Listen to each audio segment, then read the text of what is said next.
Hello students and welcome back to your favorite channel Math Solutions with Rose ma'am.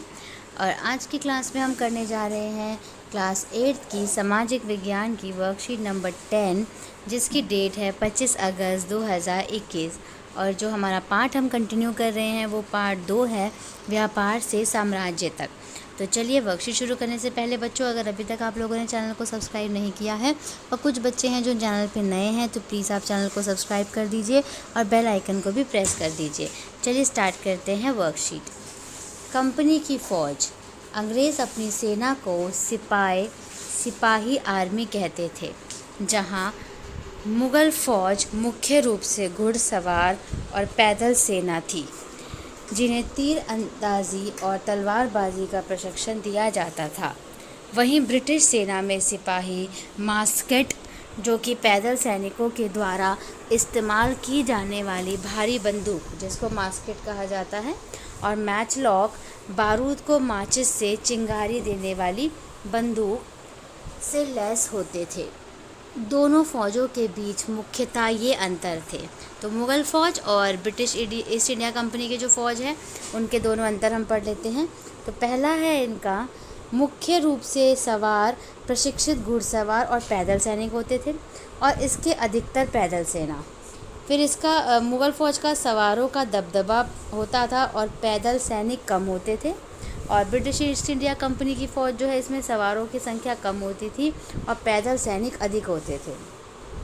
फिर तीसरा है तीरंदाजी और तलवारबाजी से निपुण सेना, इसमें बंदूक चलाने में निपुण सेना।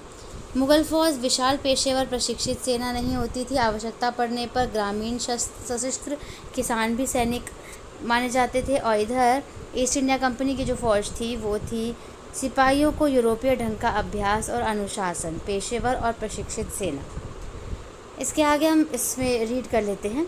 अनुशासित और पेशेवर सिपाहियों की सेना खड़ी करने के चक्कर में अंग्रेज़ कई बार जाति और समुदाय की भावनाओं को नज़रअंदाज कर देते थे, पर सिपाही किसी न किसी समुदाय के सदस्य तो थे ही।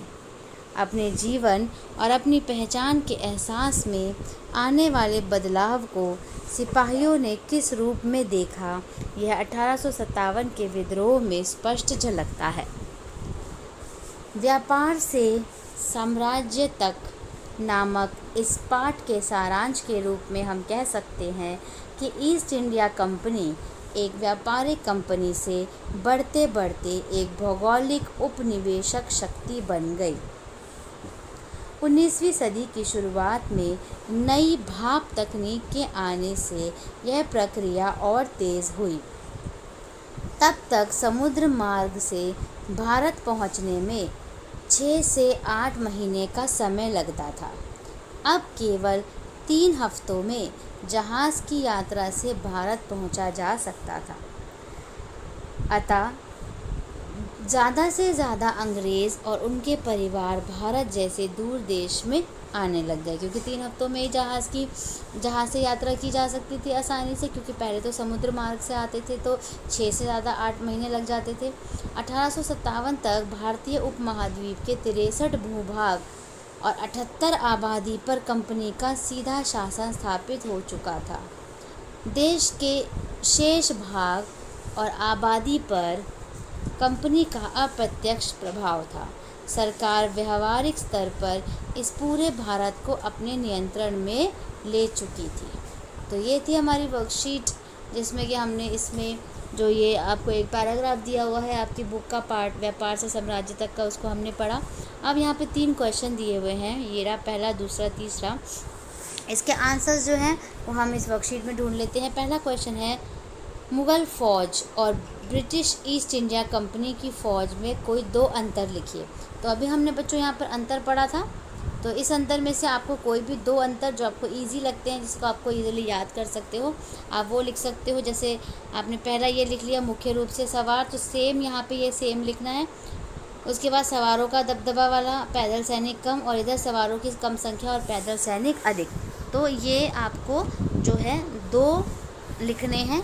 तो यहाँ से आप 2 जो है इनके अंतर ये लिख सकते हो, दोनों फ़ौज के बीच के अंतर। उसके बाद प्रश्न नंबर 2, तो यहाँ पे मैं इसका ये लिख देती हूँ कि आंसर नंबर 1 है, उत्तर नंबर 1 है। अब है उत्तर नंबर 2। उत्तर नंबर 2 में आपको बताना है भारतीय जनता सिपाही के रूप में कंपनी के लिए काम क्यों करती थी। तो भारतीय जनता जो सिपाही के रूप में कंपनी के लिए काम क्यों करती थी, ये भी हमने यहाँ पर पढ़ा था।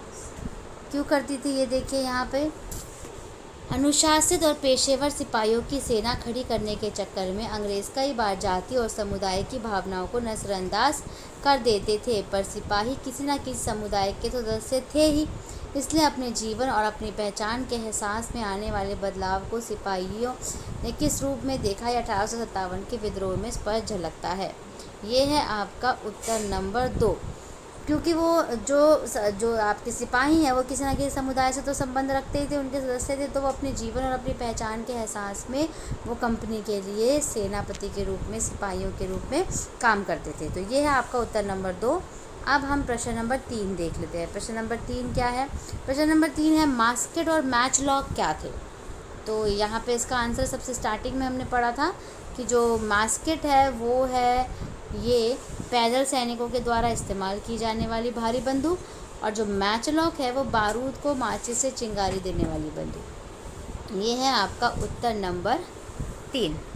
ठीक है, तो यहाँ से आप इस वर्कशीट के जो क्वेश्चन आंसर्स हैं अपनी कॉपीज़ में इसको नोट डाउन कर लीजिए और अपनी फिर SST वाले टीचर्स को आप सेंड कर सकते हैं। Thank you students for watching this full video.